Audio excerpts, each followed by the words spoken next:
네, 우리는 하나님의 구원 역사, 구속의 역사를 함께 살펴보고 있습니다. 창세기부터 시작된 그 하나님의 구원 경륜이 지금 신명기에서 이제 출애굽하여 가나안 땅에 들어가기, 요단강을 건너기 직전에 있는 이스라엘 백성들에게 이제 모세가 다시금 이제 유언적인 말씀, 하나님께서 이미 그 시내산에서 주셨던 말씀들을 2세대, 출애굽 2세대들에게 다시금 말씀하여 알려주어 그 이스라엘 백성들이 가나안 땅에 들어가서 어떻게 살아가야 하는지, 어떻게 살아야 하는지를 분명하게 알려주고 있습니다. 그러면 우리에게는 이 말씀이 있듯이 이 십계명이 왜 중요하냐, 이 율법이 왜 중요하냐 생각을 할 때 동일하게 이 언약은 하나님이 우리와 체결한 언약입니다. 2세대가 언약을 체결한 게 아니잖아요. 1세대가 언약을 체결했는데 오늘 본문을 보니까 하나님께서 이 언약을 우리 조상들과 세우신 것이 아니라 오늘 여기 살아있는 우리, 곧 우리와 세우신 것이다. 지금 이 하나님의 이 언약은 우리와 세우신 거예요. 무슨 말이냐면 하나님께서 우리의 하나님이 되어주시겠다. 왕이 되어주시겠다. 주가 되어주시겠다고 말씀하셨고 우리는 하나님의 백성으로서 하나님의 뜻, 하나님의 말씀에 순종하며 살겠습니다. 라고 하는 하나님 나라의 주인과 백성의 그 언약이 체결되어졌죠. 그래서 우리 또한 이 하나님의 말씀을 그 언약, 그리스도와 맺은 그 언약 가운데 우리에게 주어진 말씀이다라는 것을 기억해야 합니다. 우리 성도는 이제 구원을 받고 예수 그리스도를 믿는 믿음으로 말미암아 새로운 존재가 되었습니다. 그럴 때 어떤 마음이 드냐면 하나님을 기쁘시게 하고 하나님의 뜻대로 살고자 하는 그런 마음이 듭니다. 이제 거룩을 소망하게 되는 거죠. 이제 죄와 사망의 권세 가운데 이기심과 탐심과 정욕과 음욕과 음행에 빠져 살던 그런 존재가 이제는 하나님의 은혜로 말미암아 구원을 얻어 하나님의 영광을 맛보았습니다. 하나님의 그 거룩함을 맛보았습니다. 하나님의 사랑을, 하나님의 자비를, 하나님의 긍휼을 맛보았습니다. 하나님의 사랑과 자비와 긍휼로 인하여 우리가 하나님의 백성이 되었죠. 예수 그리스도의 그 십자가의 은혜로 말미암아 우리는 하나님의 백성이 되었습니다. 이 영광스러운 하나님의 백성, 성도, 교회라는 칭호를 우리가 얻게 되었습니다. 이때 우리 마음 가운데 어떤 마음이 듭니까? 나를 구원하셨고 나를 사랑하셨고 나를 위하여 아들까지 아끼지 않은 그 하나님을 위하여 주를 위하여 살기를 원한다. 이렇게 그런 마음들이 듣습니다. 근데 이제 우리가 하나님이 원하시는 삶, 하나님이 기뻐하시는 삶, 이런 삶을 살기 원하는데 우리가 하나님이 원하시고 하나님이 기뻐하시는 그 뜻을 알 수 있습니까? 알 수 없습니까? 알 수 없다면 참 힘들 거예요. 그렇죠? 연애를 해보신 분들은 알지 모르겠지만 뭔가 열심히 했는데 남자친구나 여자친구가 마음에 들어하지 않는 거, 이런 걸 정말 난감한 상황이잖아요. 내가 원하는 건 그게 아니야, 이런 거 있잖아요. 넌 내 마음을 몰라, 이런 거는요 정말 말을 해주든지 이제 이런 게 힘든 거예요. 근데 하나님께서는요, 하나님 기뻐하시고 원하시는 거, 이런 삶을요, 우리가 어떤 삶을 살아가기를 원하시는지를 분명하게 말씀해 주십니다. 이것을 가장 간결하게 핵심적으로 우리의 삶 전체의 방향을 이렇게 제시해 주는 것이 바로 십계명이죠. 우리는 이 말씀을 분명하게 주셔서 하나님이 원하시고 기뻐하시는 뜻을 분명히 알고 또 우리는 그 안에서 자유를 누리며 마음껏 하나님을 사랑하고 하나님을 섬기며 살아갈 수 있습니다. 우리는 하나님이 기뻐하시는 삶을 살 수 있도록 하나님께서 해주셨고요. 또 우리는 그 안에서 하나님이 원하시는, 하나님 기뻐하시는 방식대로 살아갈 수가 있습니다. 율법을 보면요, 많은 사람들이 율법은 더 이상 지키지 않아도 된다는 생각들을 가져요. 왜 그러냐면 율법은 누가 성취하였습니까? 예수님이 성취하셨잖아요. 이미 예수 그리스도가 성취하셨기 때문에 더 이상 율법을 지키지 않아도 된다는 생각들을 합니다. 그런데 정말로 어떤 율법은요, 우리가 더 이상 지키지 않는 법들이 있습니다. 왜냐하면 예수님이 성취하셨으니까. 예수님이 이미 성취하셔서 이제 지키지 않아도 될 법을 지키는 것은 예수님이 성취하신 것을 부정하고 부인하는 거예요. 우리가 구약의 방식대로 이야기하면 우리는 언제, 어디서, 어떻게 예배를 드려야 됩니까? 절기에 따라서 안식일에, 토요일에, 그리고 어디에서 성전에서만 제사를 드릴 수가 있습니다. 그러나 우리는 그런 방식들을 따르지 않는 거죠. 왜 그렇습니까? 이미 완전한 제사, 완전한 성전, 완전한 안식일은 누구를 통해서 성취가 되었습니까? 예수 그리스도를 통해서 성취가 되었습니다. 그래서 우리는 그 율법에서 이야기하고 있는 것들이 이제 예수님을 믿는 믿음으로 말미암아 우리에게 적용이 되어지는 거죠. 율법을 통해서 이루려고 했던 그 목적이 완전하게 그리스도를 통해서 성취가 되어졌고 믿는 우리에게 적용되어집니다. 그래서 우리는 더 이상 그러한 제사법이라든지 이러한 법들을 지킬 필요가 없습니다. 그러나 율법 중에는요, 예수 그리스도가 성취하셨기에 이제 우리가 온전히 지킬 수 있는 법이 있어요. 그리스도가 성취하기 전까지는 우리가 지킬 수 없었던 법들이 있는데 이제는 예수 그리스도가 성취하심으로 말미암아 이제는 우리가 온전히 지킬 수 있는 법이 있습니다. 그것이 무엇이냐면 하나님의 백성으로 합당하게 살아가는 삶의 방식들이에요. 이스라엘 백성들도요, 하나님께서 종살이하던 그들을 건져내셔서 가나안 땅에 두게 하시고 하나님을 뜻에 따라 하나님을 섬기며 살도록 하셨어요. 하지만 그들은 그 법을 온전히 지킬 수가 없었습니다. 문제가 뭐였습니까? 이 마음이 부패하여 이들은 하나님을 온전히 섬길 수가 없었던 거예요. 그러나 예수 그리스도가 그 율법을 성취하시고 이제 그 구약에 예언되어져 있었던, 약속되어져 있던 성령을 우리에게 보내주심으로 말미암아 우리의 속사람을 새롭게 하시고 성령이 우리 안에 거하시고 우리 마음 가운데 하나님의 법을 새기셔서 우리의 심령을 새롭게 하셔서 마음에서부터 하나님을 사랑하며 이웃을 사랑하며 하나님의 뜻 가운데 살아갈 수 있는 그 마음을 허락해 주셨을 뿐만 아니라 성령님이 우리와 함께 하시면서 그리스도가 성취한 모든 것을 우리에게 적용시켜 주셔서 그리스도의 것을 가지고 사랑하며 섬기며 온유하며 인내하며 오래 참으며 사랑으로 용납하며 선을 행하며 충성하며 살아갈 수 있는 그런 존재가 되게 하여 주셨습니다. 그래서 이제 우리는 예수 그리스도가 하나님의 법을 성취하였기 때문에 우리가 이제 그 법을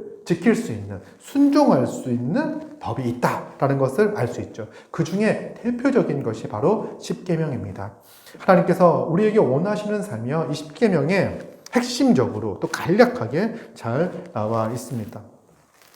우리가 지난 시간에 제가 말씀을 통해서 첫 번째 계명이 중요하다라고 말씀을 드렸습니다. 첫 번째 계명이 뭐죠? 나 외에 다른 신을 내게 두지 말아라.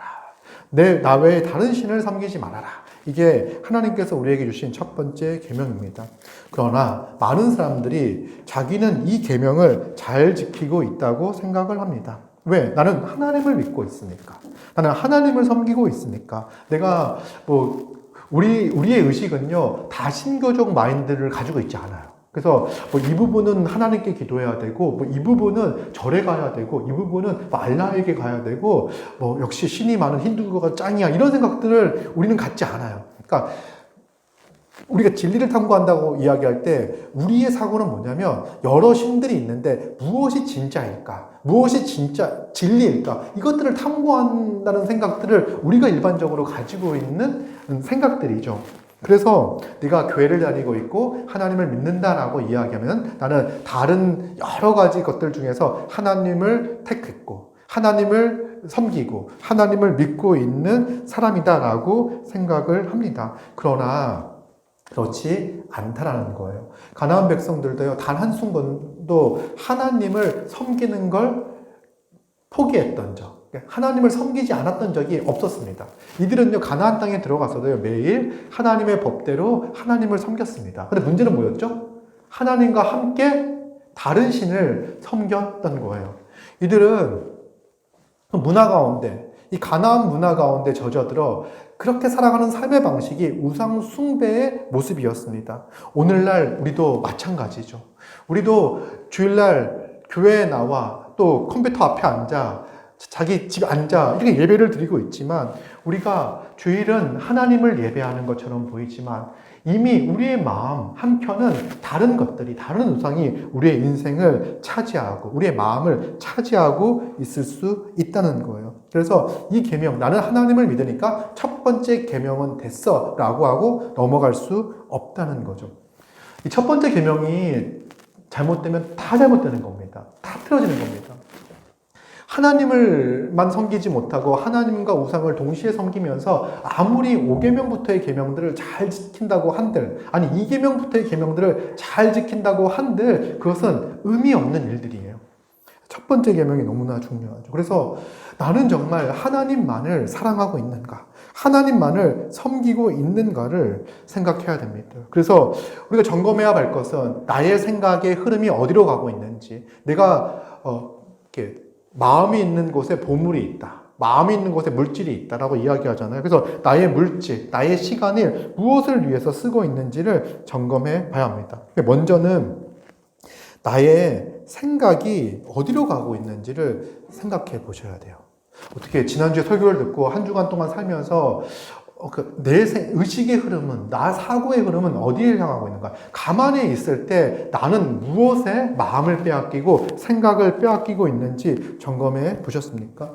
이전에는요, 이러한 것들이 자연스럽고 당연한 거라고 생각을 했어요. 학생이 공부를, 또 그 직장인이 자기가 하는 일들, 뭐 이런 부분들에서 마음 쏟고 막 잘하고 싶고 이렇게 생각하는 것들을 죄라고 생각하지 않았잖아요. 그렇죠? 그건 잘못된 거라고 이야기할 수 없습니다. 근데 지난주 설교를 듣고 보니까 이것이 잘못되어졌고 이것이 우상숭배일 수 있겠구나라는 생각이 딱 드는 거예요. 왜냐하면 내 의식에는 하나님은 존재하지 않는 거예요.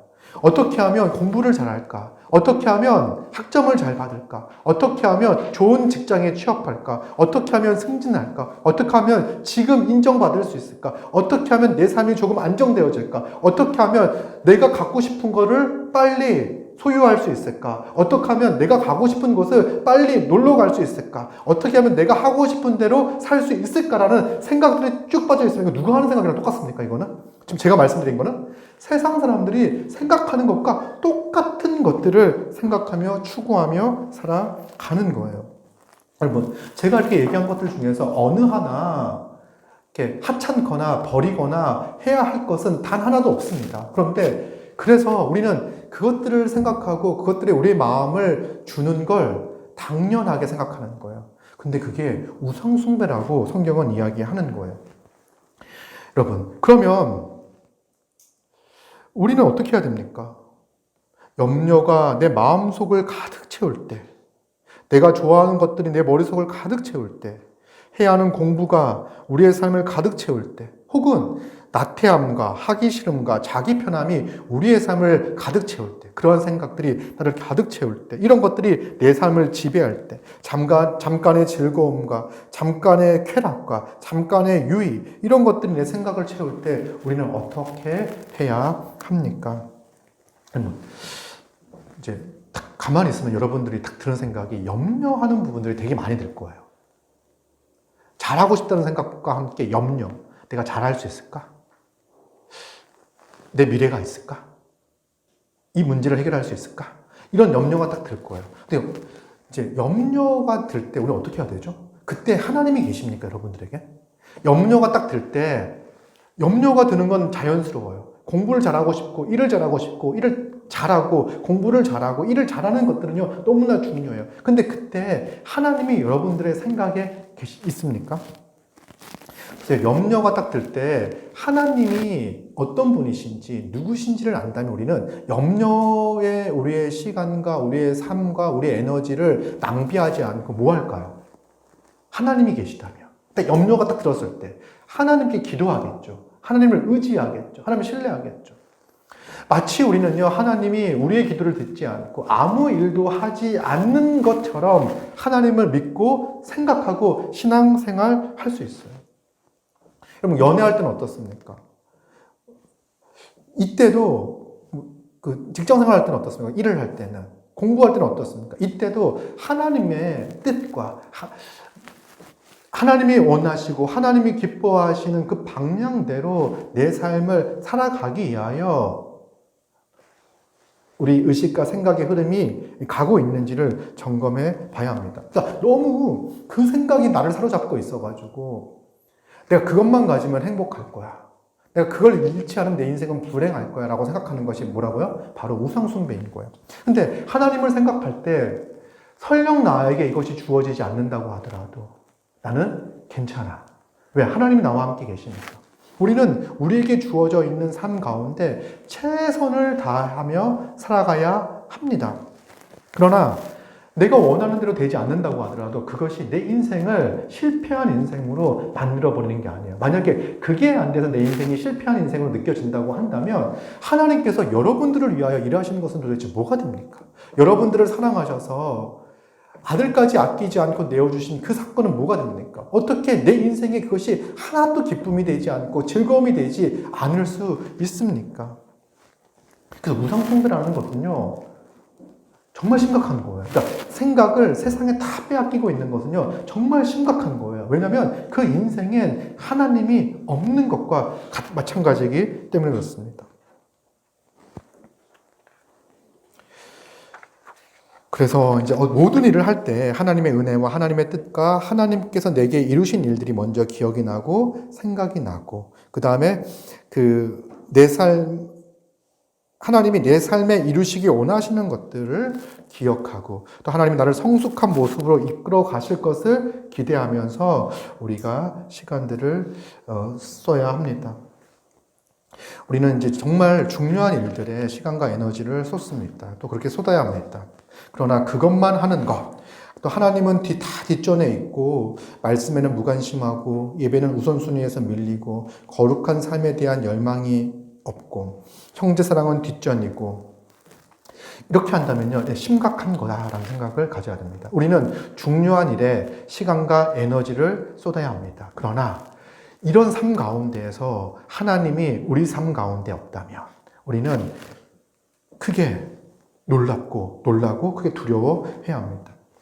우리 삶에 있는 중요한 일들, 중요한 이슈들, 중요한 사건들, 이것들이 하나님의 말씀과 하나님의 뜻 안에서 해석이 되어집니까? 내게 주어진 일들 최선을 다하지만 혹시 이것들이 하나님의 자리를 대체하고 있지 않습니까? 이것들을 최선을 다하는 이유가 이것이 우상이기 때문에 최선을 다하고 있지 않습니까? 내가 이 일을 통해서 하나님을 어떻게 예배하며 어떻게 영화롭게 할지는 관심이 없고 자기 만족적 차원과 자기를 영화롭게 하기 위한 그것이 목표여서 그 일에 최선을 다하고 있지 않습니까? 우리의 삶을 통해서 하나님께 마땅히 드려야 할 예배와 하나님께 마땅히 드려야 할 찬사가 있는데 그것에 대해서 우리가 무관심하지는 않습니까? 하나님께 우리의 마음이 있기 때문에 설령 내가 원하는 것, 내가 갖고 싶은 것, 내가 하고 싶은 것을 하지 못하고 이루지 못한다고 하더라도, 얻지 못한다고 해도 하나님이 나와 함께 하시니 괜찮다라고 생각하는 그 마음이 우리 가운데 있습니다. 오히려 하나님의 뜻대로 살아가는 것, 그것이 우리에게 기쁨이 되고요. 내가 중요하게 생각하고 있는 일들이 내 삶의 우상이 된다면 끊어버릴 수 있는 용기와 그런 마음들이 있는지를 우리는 점검해 봐야 합니다. 너무나 중요한 문제예요. 무서운 문제예요. 너무 쉽지 않습니까? 내가 정말 하나님을 사랑하고 있는지 우상을 숭배하고 있는지 내 생각과 내 의식의 흐름이 어디를 향하고 있는지를 보고요. 그러한 것들이 보일 때, 우상 숭배의 모습이 보일 때마다 즉각적으로 하나님을 찾고 하나님께 기도하며 하나님께 긍휼을 구하는 우리 모두가 되기를 바랍니다. 만약에 우리의 의식과 생각이 하나님을 향하고 있지 않다면 우리는 크게 슬퍼해야 합니다. 크게 근심해야 합니다. 크게 두려워해야 합니다. 이것만큼 위험한 상황은 없습니다.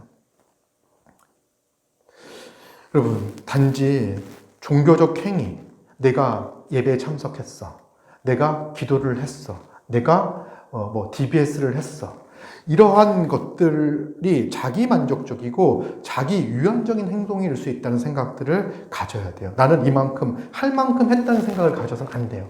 우리의 의식과 우리의 생각이 어딜 향하고 있는지를 항상 생각하고, 우리의 의식과 생각이 하나님을 향하고 있지 않다면 크게 슬퍼하며 근심하며 주님께 돌아와 하나님을 자꾸 구하는 우리 모두가 되었으면 좋겠습니다.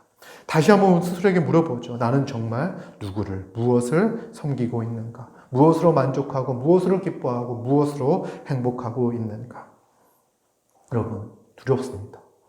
정말 그런 것들, 잡으면 허상이고 접으면 사라질 것을 우리의 인생을 걸고 살다. 주님 다시 오셨을 때 주님이 내가 너를 도무지 알지 못한다라고 얘기할까 두렵습니다. 여러분, 인간이 하나님 아닌 다른 것들을 섬기는 이유가 무엇일까요?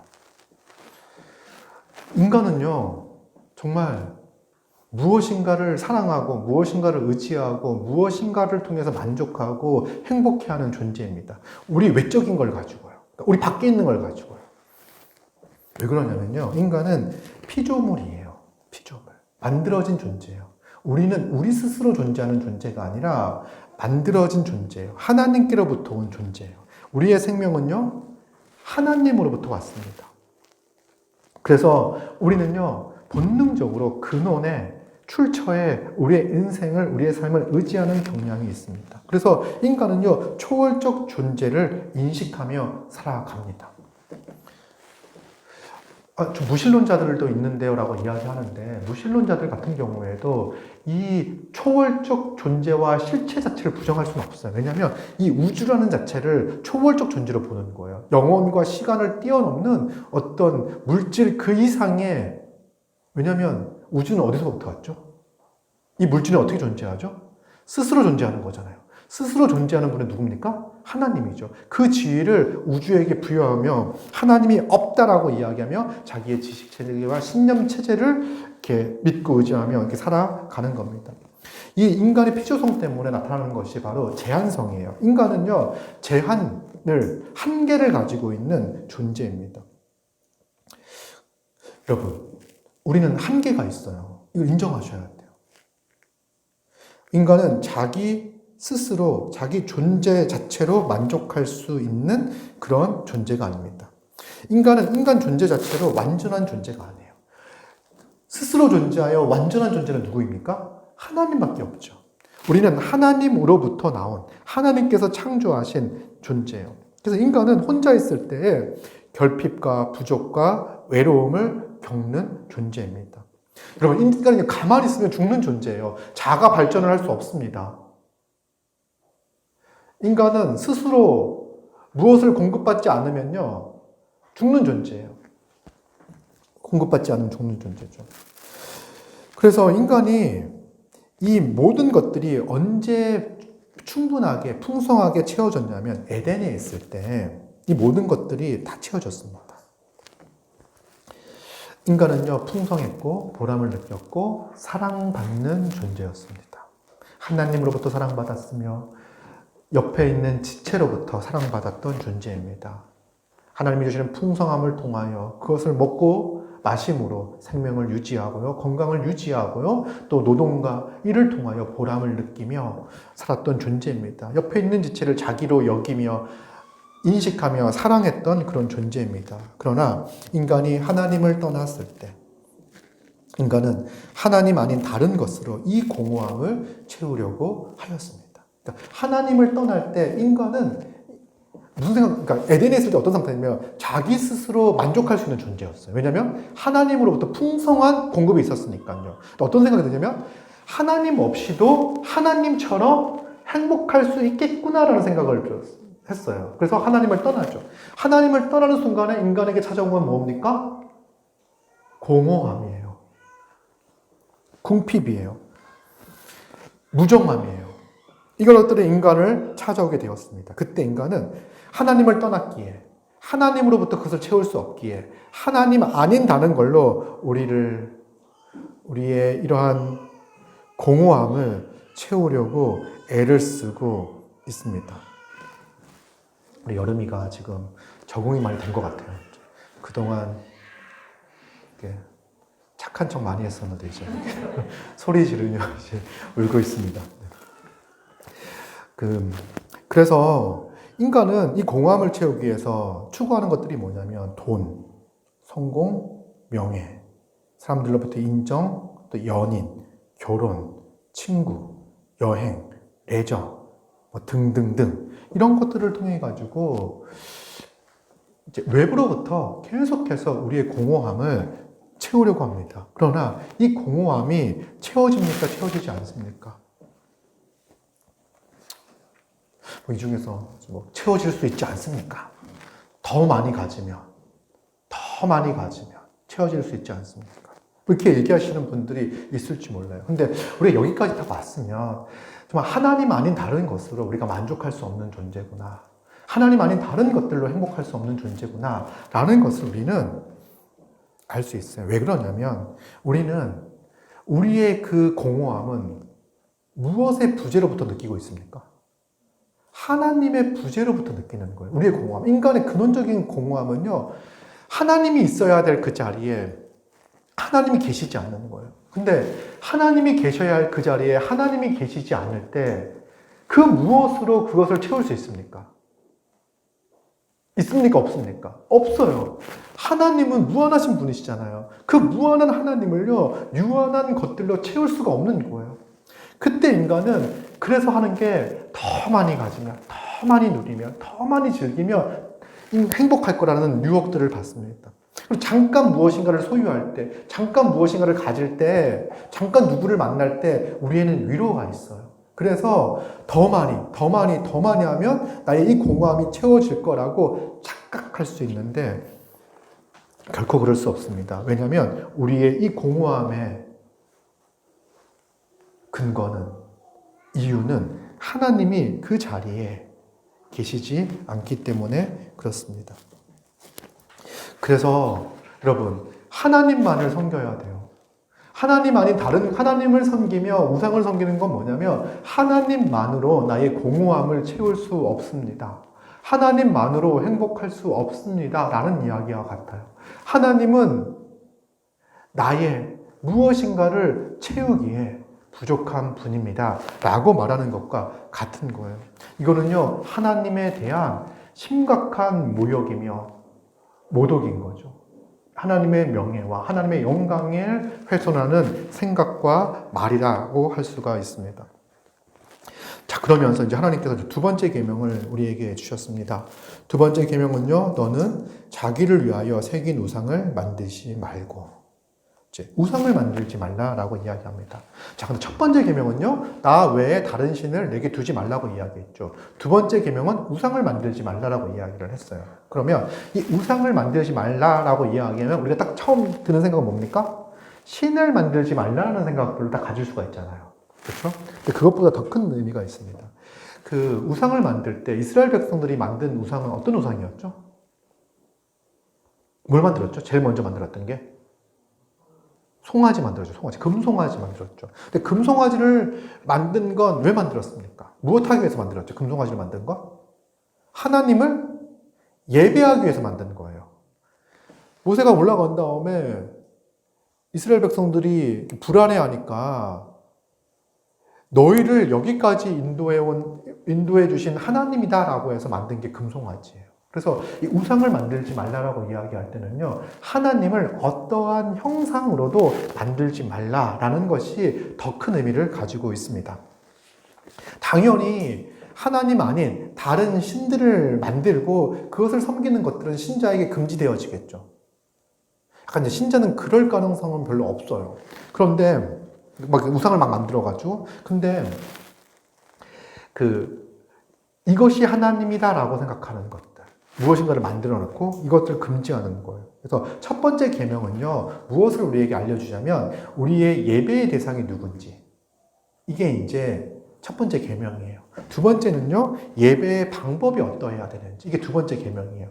예배의 방법은요, 인간이 하나님을 예배하기 위하여 인간이 효과적인 방법이라고 생각하는 방식으로 예배하는 걸 하나님은 금지하고 있습니다. 하나님 금하시고 있어요. 그래서 여러분, 금송아지를 딱 만들었을 때, 그걸 딱 봤을 때 이스라엘 백성들의 기분은 어땠을까요? 막 빛나고, 송아지가 막 되게 비쌀 것 같고, 막 되게 크게 만들었으면 되게 뭐 경외감 같은 것도 들 수 있을 것 같고. 뭐 그 크기와 그 위험에 압도되어질 수도 있고, 그렇죠? 그 빛남과 찬란함 이런 것들을 보일 수도 있고, 뭐 그렇잖아요. 근데 하나님은요 이것을 금하시는 거예요. 하지 말라는 거예요. 무슨 말이냐면 지금 우리 그 8절과 9절을 보면요.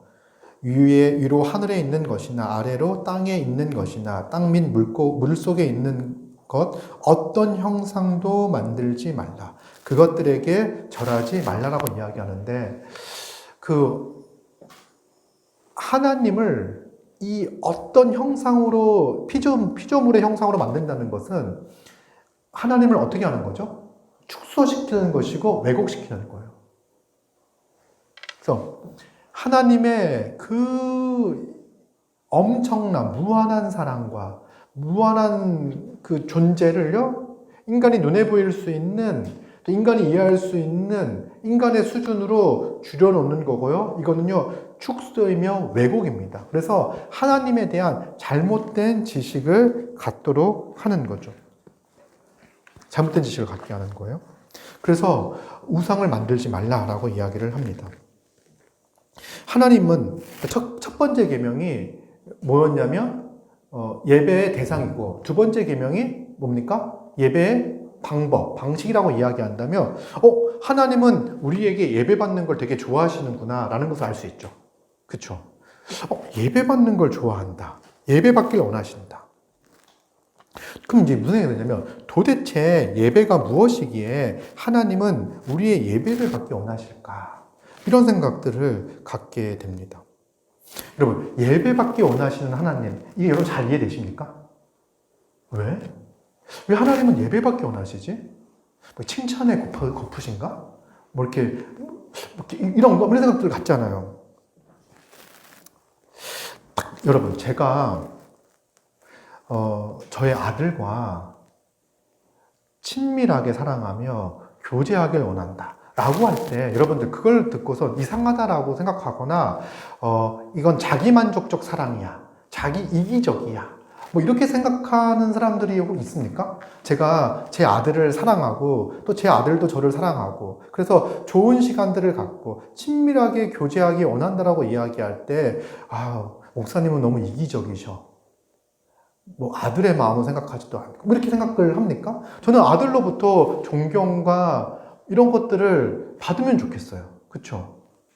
원망과 불평과 저주를 받는 아버지가 아니라 아들이 나를 사랑하고 존경하고 아버지로서 그에 걸맞는 이제 내가 한 행동들에 대한 그 걸맞는 평가들이 이제 감사라고 이야기할 수 있죠.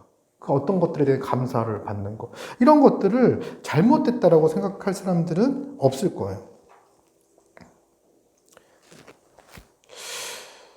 그런데 그래서 저는 그 아들의 필요를 채워주고 또 아들은 감사함과 고마움을 가지고 또 저도 뭐 아들에게 감사하거나 고마운 마음이 있으면 그것들을 표현하고 이런 게 우리가 기대하는 그런 모습들 아닙니까? 뭐 아들은 아버지를 멸시하고 모욕하고 아버지는 아들을 학대하고 무관심으로 대하고 이런 것들을 이상하다고 생각하는 거지. 그래서 우리가 하나님과 우리 사이에서 하나님을 예배하는 것은요, 이상한 상태가 아니라 가장 지극히 자연스러운 상태예요. 지극히 자연스러운 상태예요. 자, 제가 아들을 사랑하고 아들이 필요를 채워주기 위하여 애쓰는 거, 그리고 아들은 그것을 누리며 감사하며 만족하고 고마움을 가지는 것이 자연스럽고 아름다운 모습이라고 한다면 하나님과 우리 관계에서 우리가 하나님을 예배하는 것은요, 지극히 자연스럽고 당연한 모습이라는 거예요. 여러분, 우리는 온전히 예배하는 법을 잃어버렸습니다. 우리는 하나님을 온전히 예배할 수 있는 자가 아니에요. 그래서 예배에 대한 오해도 있어요. 자기가 사람들로부터 인정받고 싶어하는 그 욕구를 하나님께 투여하여 하나님이 우리를 예배자로 부르시고 하나님이 우리를 예배자로 부르시기 위하여 일하시고 수고하신 그것들에 대해서는 무관심해요. 그 가치를 몰라요. 자, 예배는 뭡니까? 하나님을 창조주 하나님으로 인정하는 것. 그리고 우리가 피조물의 이치에서 하나님께서 우리에게 베풀어 주신 그 은혜에 마땅한 반응을 보이는 것. 이것이 바로 예배입니다. 여러분, 아담과 하와가 에덴에서 살던 삶의 방식은 하나님을 예배하는 방식이었어요. 하나님이 창조하신 창조 목적에 맞게끔 살아가는 것. 생명이, 모든 공급이, 부요가, 보람이, 심지어 사람까지도, 지체까지도 하나님께서 이끌어 주신 거잖아요. 선물로 주신 거잖아요. 아담은 하와를, 하와는 아담을 선물로 주신 거잖아요. 이걸 통해 가지고 우리는 이 모든 것들이 하나님으로부터 온 것임을 알 때 모든 활동들은 누구에게 찬양과 경배와 예배를 드리는 거죠? 하나님께. 아담이 경작하는 활동, 아담이 무엇을 먹는 활동, 아담이 하와와 사랑하는 모든 활동들은요, 하나님이 주신 본연의 것들을 하며 하나님께 감사와 영광과 기쁨을 드리는 그러한 행동이다라고 이야기할 수가 있습니다. 자, 우리가 하나님을 예배할 때 하나님은 언제나 하나님이세요. 그렇죠. 하나님은 언제나 하나님이세요. 그러니까 하나님이 문제가 아니에요. 여러분, 제가 아들과 좋은 관계를 맺기 원해 라고 이야기하면서 제가 아들을 학대하고 무시하고 아들을 이용해가지고 제가 이렇게 아들을 앵벌이를 시켜가지고 내가 먹고 살려고 한다든지 이러면서 아들과 좋은 관계를 맺고 싶어 라고 한다면 누구에게 문제가 있습니까? 저에게 문제가 있는 거잖아요. 근데 하나님은 그런 분이 아니신 거예요. 하나님은 언제나 하나님이세요. 언제나 사랑이 많으시고 자비로우시고 공의로우신 하나님이세요. 문제는 인간이 그 하나님을 하나님으로 인정하는가? 여러분, 하나님을 하나님으로 인정할 때 우리는 바르게 참되게 예배할 수가 있습니다. 하나님을 하나님으로 인정하고 우리를 하나님이 만드신, 하나님이 지으신 피조물로 인정하는가? 이럴 때 예배가 시작되어질 수 있습니다. 예배는 인간이 하나님을 예배할 수 있는 위치로 돌아올 때만 가능합니다. 뭐냐, 예배 시간에 교회에 나온다고 해서 예배의 위치에 돌아온 것이 아닙니다. 죄인인 인간은 스스로 하나님 앞에 나와 하나님을 예배할 수가 없습니다. 내가 마음 먹으면 예배 잘 드리지, 이런 게 아닌 거예요.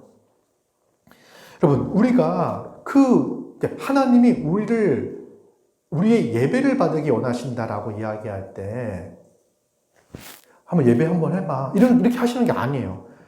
할 수가 없는 거예요. 우리가 하나님이 원하신다고 해가지고 우리가 그냥 쫄랑쫄랑 나와가지고 교회에 앉아있다고 해가지고 하나님을 예배할 수 있는 존재가 아니에요.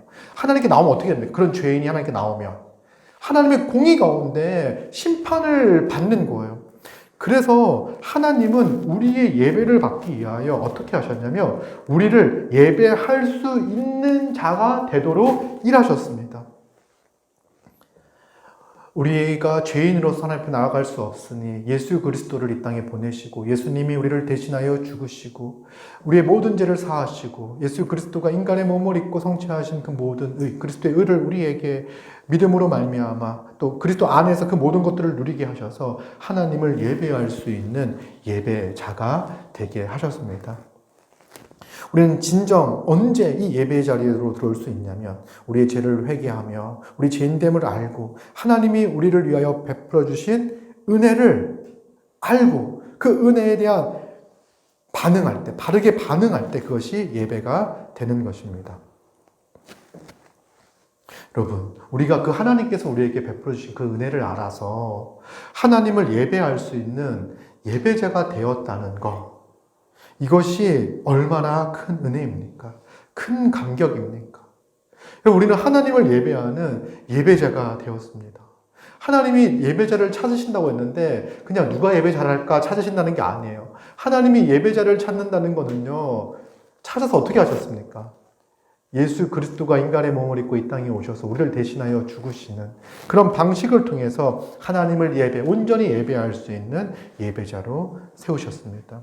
이 예배의 시간은 이제 그리스도로 말미암아 하나님과 화목하게 되어 하나님과 그리스도를 성령 안에서 하나님과 그리스도와 함께 깊은 교제와 사귐을 나누는 시간이 바로 이 예배의 시간입니다. 예배 시간이에요. 그래서 우리는 이 은혜를 알기에 하나님을 예배하며 하나님을 찬양하는 그것을 그 어떤 것보다 중요하게 여기며 기뻐하며 살아갑니다. 자, 그렇다면 이제 어떻게 예배할 것인가? 어떻게 예배할 것인가? 예배할 때요, 내가 정한 방식으로, 내가 원하는 방식으로, 내가 원하는 수준으로 예배하는 거. 이거는요, 하나님이 원하시는 예배가 아니에요. 이런 방식은 뭘 어기는 거냐면 두 번째 계명을 어기는 거예요. 이제 우상을 만들어 놓고 내가 이걸 섬기는 것이 하나님을 섬기는 겁니다. 하나님, 이 정도에 만족하십시오. 이렇게 얘기하는 거예요.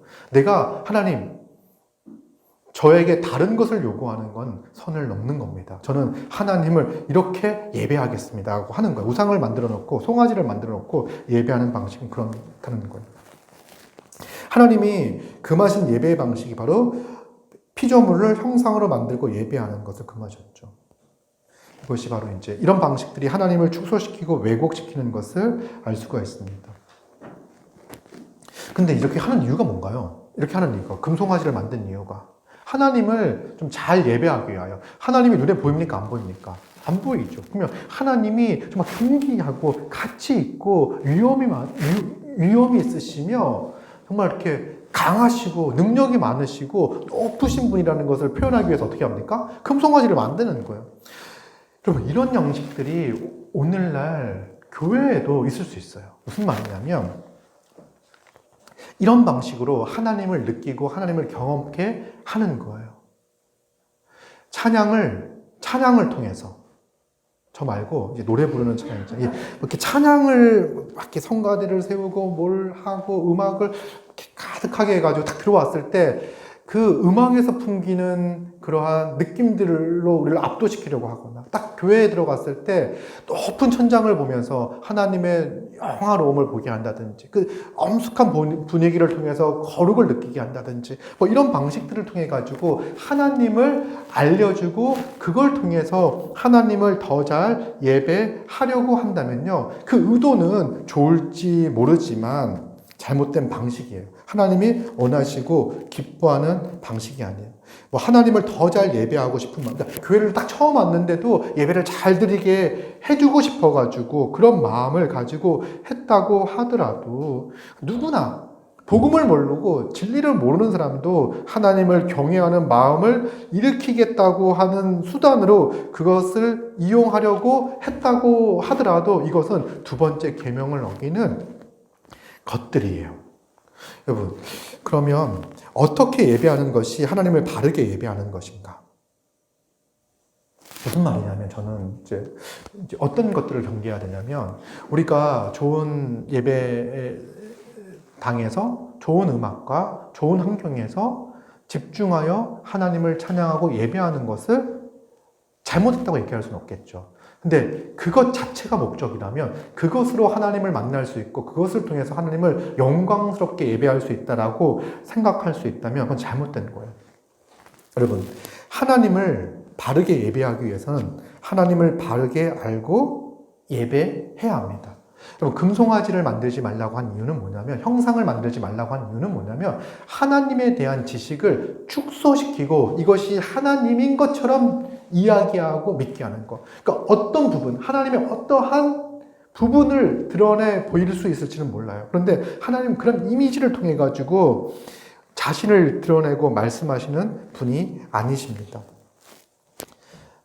중요한 것은 하나님에 대한 지식을 축소하고 왜곡하는 것을 피하고 하나님을 온전히 알고 바르게 배워 하나님을 예배하는 것. 이것이 하나님을 바르게 예배하는 방법이다라고 이야기할 수 있습니다. 그러면 하나님에 대한 지식을 축소하는 방법들 뭐냐면, 하나님을 다 가르치지 않는 것. 뭐 예를 들자면 하나님의 성품의 일부만을 강조하여 얘기하는 것들 있잖아요. 뭐 하나님은 사랑이시기 때문에 모든 것들을 용납하고 모든 것을 받아주고 하는 것. 그래서 그 죄에 대하여 진노하시는 공의로운 하나님에 대한 것들을 말하지 않거나, 이런 것들은요, 하나님을 왜곡하고 축소하는 방식이다라고 이야기할 수 있습니다. 그리고 이제 하나님을 믿고 섬기는 것을요, 어떤 영적인 영역으로만 국한시켜 영적 경험과 영적 체험으로 하나님을 만나고 하나님을 경험할 수 있다라고 이야기하여 하나님에 대한 지식을 어떤 모호한 영역으로 이렇게 치부하게 하는 것, 이것들도요 하나님을 바르게 아는 방식들이 아니에요. 세계 교회는요 2000년 전부터 무엇과 싸웠냐면 영지주의와 싸웠습니다. 영지주의는 뭐냐면 영과 육을 구분하여 영은 귀하고 육은 천하는 인식 가운데에서, 그래서 이제 영지주의가 들어와가지고 어떤 일들이 있었냐면 신비한 경험과 신비한 체험으로 우리의 신앙이 고양된다고 생각을 했었어요. 그때 이제 초대교회의 요한일서와 뭐 여러 가지 성경들은 이 영지주의와 싸워서 그 내가 전한 복음에 다른 것들을 전하는 것들을 경계하죠. 그러니까 그들이 사도들이 전한 복음에 다른 것들을 전하는 걸 경계하고 신비한 경험과 영적 체험이 아니라 무엇이 우리가 구원받은 증거라고 이야기합니까? 복음의 말씀에 순종하여 우리의 속사람이 새로워하죠. 서로 사랑하며 살아가는 삶이 구원받은 자의 삶의 모습이다라고 성경은 요한일서 특별히 거기서 이제 이야기를 그렇게 하고 있습니다. 근데 성경 전체 신약의 내용들이 그러한 내용들임을 알 수가 있습니다. 자, 우리는 하나님에 대한 지식, 하나님에 대한 믿음이 자라가야 합니다. 여러분 어떻습니까? 말씀을 듣고 성경을 공부하고 할 때 하나님에 대한 지식 여러분 자라가고 있습니까? 성장하고 있습니까? 배우기에 힘써야 돼요. 여러분 양육받는 이유가 뭔지 아세요?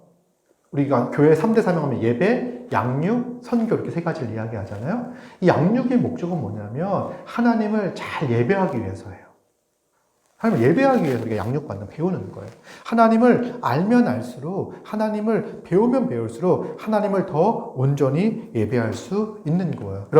여러분들의 지식이 쌓이면 쌓일수록 여러분들은 더 온전한 예배를 주님께 드리겠죠. 그러니 배우는데 힘쓸 수밖에 없어요. 하나님을 예배하는 것이 우리 삶의 큰 기쁨이고 즐거움인데 어떻게 하면 하나님을 바르게, 또 하나님을 하나님답게 하나님으로서 예배하고 찬양할까, 이것이 우리의 관심이라면 우리는 배우기에 힘쓰는 거죠.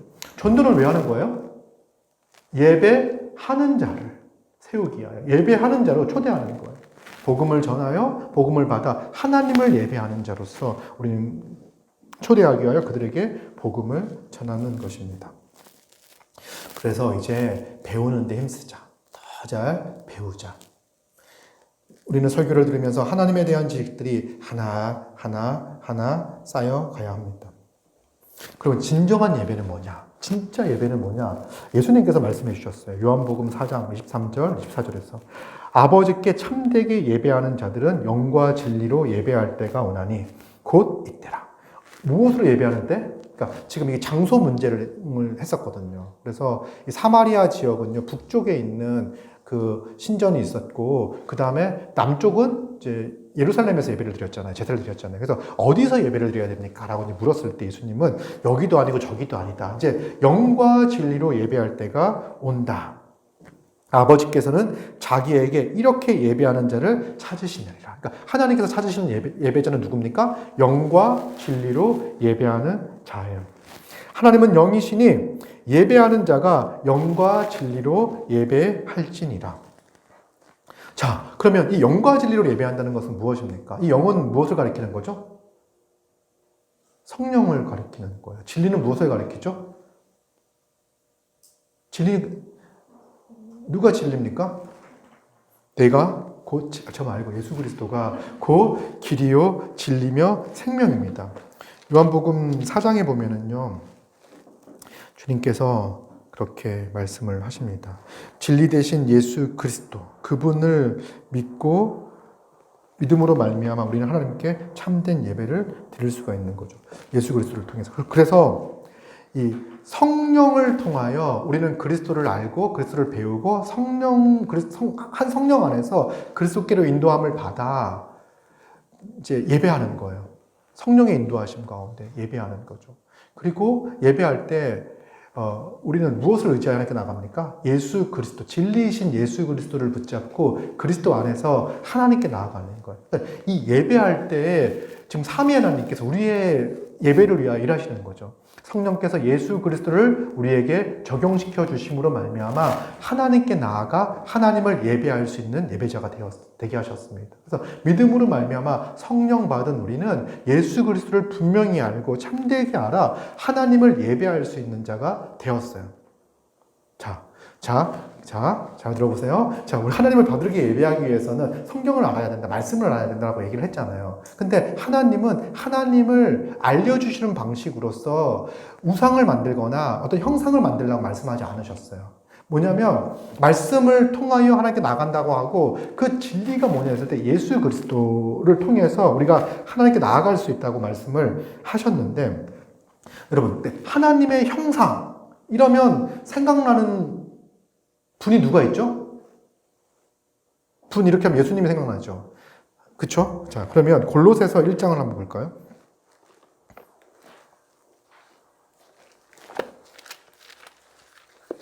골로새서 1장 13절 볼까요? 13절. 그는 우리를 흑암의 권세에서 건져내사 그의 사랑의 아들의 나라로 옮기셨느니라. 그 아들 안에서 우리가 속량 곧 제사함을 얻었도다. 자, 근데 이제 여기 나옵니다. 그는 보이지 아니하는 하나님의 형상이시니. 자, 그는 누굽니까? 예수님이죠. 하나님은 보입니까? 보이지 않습니까? 하나님은 보이지 않아요. 근데 보이지 않는 하나님의 형상은 누굽니까? 예수 그리스도예요.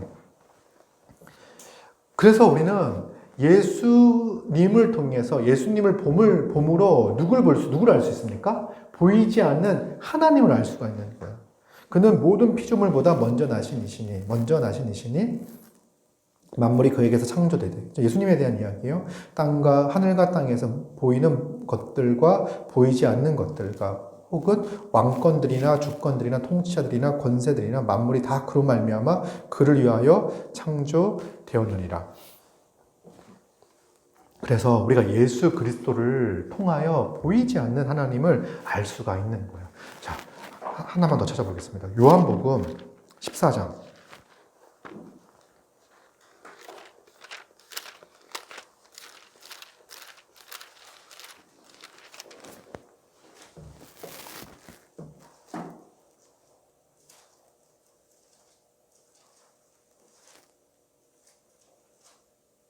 (14장)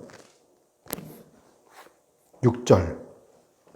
예수께서 이르시되 내가 곧 길이요 진리요 생명이니 나로 말미암지 않고는 아버지께로 올 자가 없느니라. 그러니까 하나님께 나아가 하나님을 예배하며 하나님의 나라에 들어가 하나님이 주시는 복과 안식을 누리기 위해선 누굴 통하여? 예수 그리스도를 통하여 하나님께 나아갈 수 있어요. 그러니까 예배할 때도 예수님을 통해서만 하나님을 예배할 수가 있는 거예요. 7절 보니까 너희가 나를 알았더라면 내 아버지도 알았으리로다. 그러니까 하나님을 알기 위하여 누굴 알면 됩니까? 예수님을 알면 돼요. 이제부터는 너희가 그를 알았고 또 보았느니라. 8절 딱 보니까요. 빌립이 말하죠. 주여 아버지를 우리에게 보여 주옵소서. 그리하면 족하겠나이다. 그러니까 예수님 말씀이 많으신데요. 저에게 그냥 보여주시죠라고 얘기를 해요. 그랬더니 혼납니다. 자, 9절. 예수께서 이러시되 빌립아 내가 이렇게 오래 너희와 함께 있을 때 내가 나를 알지 못하느냐. 나를 본 자는 아버지를 보았거늘 어찌하여 아버지를 보이라 하느냐. 이게 예수님의 말씀이에요. 누굴 본 자가 하나님을 보죠? 예수 그리스도를 본 자가 하나님을 보는 거예요. 자, 그러면 우리가 말씀을 들을 때 제가 이제 설교를 할 때마다 왜 목사님은 맨날 예수님 얘기만 합니까? 뭐 이런 얘기를 생각을 하시는 분들이 혹 있을지 모르겠어요. 제가 누굴 얘기를 하겠습니까? 성경을 통해서 이 구약부터 창세기부터 요한계시록까지 누굴 드러내고 있냐면 하나님을 드러내는데 하나님을 자기를 계시하시는데 하나님 자기 계시의 절정이 누굽니까? 예수 그리스도예요. 그래서 구약의 모든 이야기들은 예수 그리스도를 향해 가고 있습니다. 그래서 이 구약의 이러한 내용들이 예수님을 통해서 어떻게 성취가 되어졌는지 어떻게 이루어졌는지를 알아야 하는 거예요. 그래서 우리는 예수 그리스도 그리스도 중심으로 말씀을 보고 말씀을 듣고 말씀을 이해합니다. 이것이 누구를 가장 잘 이해하는 방법이라고요? 하나님을 가장 잘 이해하는 방법이에요. 왜? 예수님은 보이지 않는 하나님의 형상이기 때문에 그렇습니다. 우리가 이 성경을 통하여 예수 그리스도가 어떤 분이신지, 어떤 일을 행하셨는지, 예수 그리스도의 성품이 어떠한지 이런 것들을 통하여 우리는 누구를 알 수 있습니까? 하나님을 온전히 알고 이해하고 믿을 수가 있는 거예요. 뭐 이렇게 이것을 뭔가 되게 화려하게 만든다고 해가지고 하나님을 바르게 드러내거나 아는 것들이 아니라 예수 그리스도가 십자가 복음이 그리스도의 사역이 그리스도의 성품이 그리스도의 인격이 우리 가운데 낱낱이 드러날 때 우리는 하나님을 더 분명하고 더 확실하게 바라보고 믿을 수가 있습니다. 그래서 우리의 신앙은 그리스도께 향하는 거죠. 이 일을 또 누가 하십니까? 우리가 설교를 들을 때 성령께서 조명하여 주셔서 그리스도를 드러나게 하시는 거죠. 그리고 그렇게 할 때 하나님을 바라보고 하나님을 온전히 예배하며 찬양할 수 있게 하십니다. 이 삼위 하나님의 사역을 통해서 우리는 온전히 하나님을 예배하는 그런 예배자가 될 수 있습니다. 그리고 또 하나님의 형상 그러면 또 떠오르는 단어가 뭐가 있죠? 아담. 자, 창세기 1장. 하나님께서는요, 자기의 형상대로 곧 하나님의 형상대로 사람을 창조하셨습니다. 하나님은 인간에게 형상을 만들지 말라고 했어요. 자기의 형상을 만들지 말라고 명하셨어요. 그런데 하나님은 자기의 형상으로 만든 게 있어요. 그게 뭡니까? 인간이에요, 인간. 인간은 하나님의 형상으로 창조된 존재입니다. 그래서 아담과 하와가 딱 이 땅에 만들어졌을 때 그들은 그 존재 자체로 하나님의 어떤 분이시며 하나님이 얼마나 영화로우신 분이시고 하나님 그걸 알 수가 있었어요. 뭘 통해서? 자기를 통해서. 하나님을 닮은 자기를 통해서. 물론 하나님을 닮은 존재지만 하나님은 아니죠. 그죠? 왜? 인간은 피조물이기 때문에 제한성을 가지고 있어요. 그래서 생명을 누린다, 풍요를 누린다, 보람을 누린다, 안식을 누린다, 건강을 누린다. 이 모든 것들은 무엇을 통해서 가능합니까? 하나님이 우리에게 공급해 주시는 그 은혜로 말미암아 살아가는 거예요. 그럼에도 불구하고 하나님의 형상으로 창조되어진 인간은 하나님의 존재를 인식하며 하나님의 어떤 분이신지를 알고 하나님의 사랑을 알고 하나님과 교제할 수 있는, 하나님과 교통할 수 있는 그런 존재로 하나님은 인간을 창조하신 거예요. 자, 근데 문제는 뭡니까, 이제? 그 인간이 하나님을 인지하여 하나님을 예배하고 찬양할 수 있습니까? 인간이 범죄하여 하나님의 형상을 잃어버렸습니다. 이거는요, 결정적 능력을 상실해버린 건데, 하나님을 바르게 알아, 하나님을 찬양하고 예배할 수 있는 능력을 상실해버렸다는 거예요. 잃어버렸다는 거예요. 그래서 하나님은 우리가 하나님을 알지 못하고 하나님의 성품을 알지 못하고 예배하지 못하는 우리를 예배할 수 있는 예배자가 되게 하기 위하여 하나님의 형상으로 우리를 회복시켜 주십니다. 예수님을 통하여, 예수 그리스도를 통하여 그리스도가 성령을 부어주심으로 말미암아 이제 우리 가운데 하나님의 형상이 회복되어 하나님을 예배하며 하나님을 찬양하며 하나님을 영화롭게 하는 하나님의 백성, 하나님을 닮은 그러한 자가 되게 하셨습니다. 여러분, 그래서 우리가 하나님을 닮은 백성의 특징 중에 하나가 뭐냐면 이제 하나님의 음성이 들리죠. 무슨 말이냐면 성경을 통해서 성경을 읽을 때 하나님이 어떤 분이시고 하나님이 우리를 얼마나 사랑하시고 하나님이 우리에게 원하시는 것이 무엇인지 우리는 이 성경을 통해서 듣는 거예요. 알게 되는 거예요. 그리고 그뿐 아니라 우리 마음이 심령이 새로워져 하나님의 성품을 소유하게 됩니다. 그 성품이 뭡니까? 사랑하고 온유하며 자비로우며 죄를 미워하시며 공의로우시고 이런 성품이 우리 가운데 생기는 거예요. 왜? 하나님의 형상이 회복되었으니까. 그래서 이 하나님의 형상이 회복되어진 우리는 가장 행복할 때가 하나님 안에서, 그리스도 안에서, 하나님의 통치, 하나님 다스림 가운데서 하나님의 뜻대로 살아가는 것, 하나님을 영화롭게 하며 예배하며 살아가는 것이 우리 삶의 가장 큰 기쁨과 즐거움이 되게 된 거죠. 여러분, 신기하지 않습니까? 여러분, 이 사랑하는 거, 하나님의 사랑과 우리의 사랑은 약간 질적인 차이가 있어요. 무슨 차이죠? 하나님은 뭐가 붙죠? 사랑할 때? 무한한이 붙어요. 무한한 사랑. 근데 우리는 그 무한한 사랑을 받아 하나님으로부터 본받되어진 그 사랑과 자비와 온유가 우리 가운데 있어서 사랑하는 그런 자예요. 그렇죠? 사랑할 수 있는 자예요. 그래서 우리는 하나님이 아니다. 우리는 하나님의 형상이 회복되어 하나님으로부터 오는 이 모든 것을 가지고 하나님처럼 하나님의 뜻대로 살아갈 수 있는 그런 존재다라는 것을 알기에 어떻게 할 수 있습니까? 하나님을 예배하고 하나님을 찬양하고 하나님께 감사와 영광을 올려드리는 거예요. 이렇게 된 자들은 이렇게 예배가 너무나 귀하고 너무나 중요한 거죠. 예배가. 그래서 예배에 목숨 걸자 막 이런 얘기를 하시는 분들이 있어요. 중요한 얘기예요. 예배에 목숨 걸자. 근데 여러분 예배에 목숨 걸자라고 이야기할 때 뭐 예배 시간을 빠지지 않는다. 뭐 늦지 않는다. 뭐 헌금을 어떻게 준비한다. 뭐 이런 것들도 중요하겠지만 이런 차원에서 이야기하는 것이 아닙니다.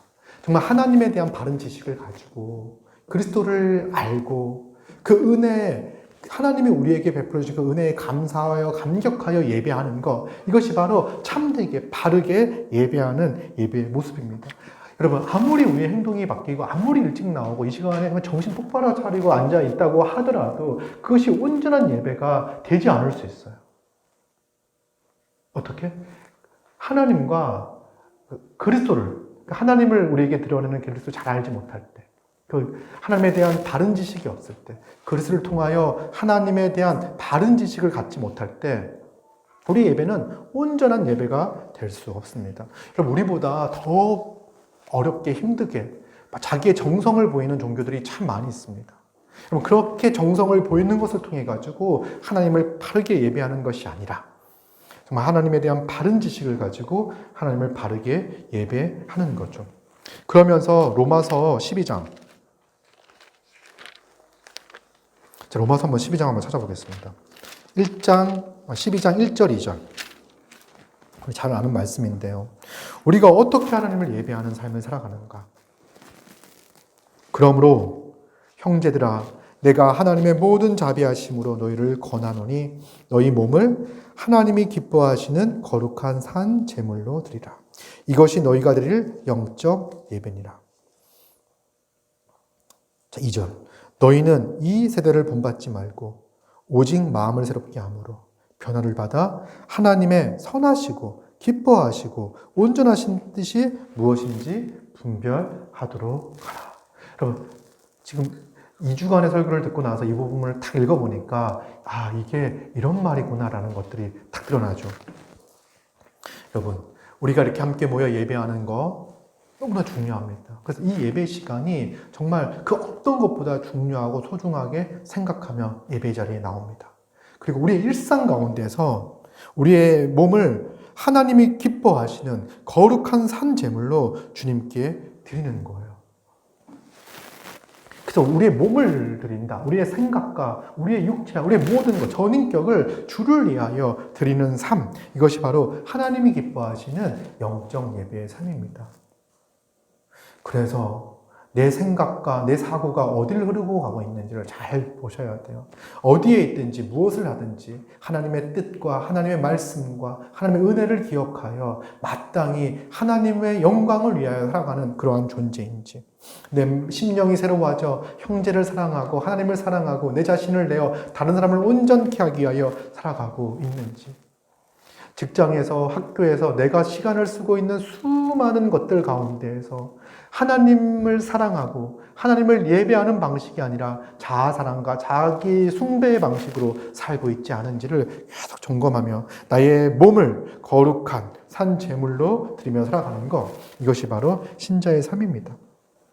12장 3절부터 쭉 얘기하는 게 이제 교회에서 어떻게 살 것이냐, 그 다음에 가정에서 어떻게 살 것이냐, 그 다음에 세상에서 어떻게 살 것이냐에 대한 부분들을 차례대로 진술을 하고 있습니다. 자, 여기서 딱 끝내야 되는데 약간 시간이 좀 지났지만 조금만 더 하겠습니다. 괜찮겠죠? 네, 괜찮은 것 같아요. 자, 여기 보면은 오늘 본문을 보면은 이제 질투하는 하나님이다라고 이야기하죠. 5장 9절. 신명기 5장 9절에 보면요. 그것들을 섬기지 말라. 내 하나님 여호와는 질투하는 하나님인지라. 나를 미워하는 자의 죄를 갚되. 이렇게 나오잖아요. 그러니까 하나님이 질투하신다. 첫째 알 수 있는 건 하나님께서는 하나님 아닌 다른 것들을 섬길 때, 사랑할 때 하나님은 질투하시는 분이시다. 이 질투는요, 보통 남녀 관계에서 사용되어지는 그런 단어예요. 그래서 음란함과 이런 것들을 이야기할 때 질투 이런 단어를 쓰거든요. 그래서 이 질투가 우리가 어디서 들었던 단어죠? 누구의 질투? 누구의 열심? 비느하스의 질투, 비느하스의 열심이 나올 때 이스라엘 백성 가운데 누군가가 자기의 뭡니까? 숙소로, 청막으로 이방 여인을 데리고 와서 관계를 가질 때 그 하나님의 질투로, 그 열심으로 그를 이제 심판했던 그런 내용들이 나오잖아요. 하나님은요, 우리가 하나님 아닌 다른 것들을 사랑할 때 질투하세요. 여러분, 이 사랑의 마음을 알아야 돼요. 제가 아내를 사랑하지만 아내가 아무렇게나 살아도 아무런 질투의 마음을 갖지 않는다면 그 사랑은 진정한 사랑이 아닐 거예요. 여러분, 그리고 이제 이 하나님의 질투라고 이야기할 때 하나는 하나님의 열심이잖아요. 열심. 이 절이 두 번째 계명이 하나님께서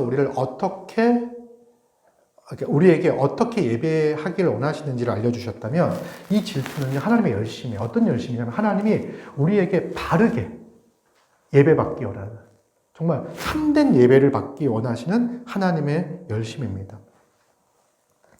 우리는 정말 그리스도의 은혜에 감격하여 감사하여 하나님을 바르게 예배해야 합니다.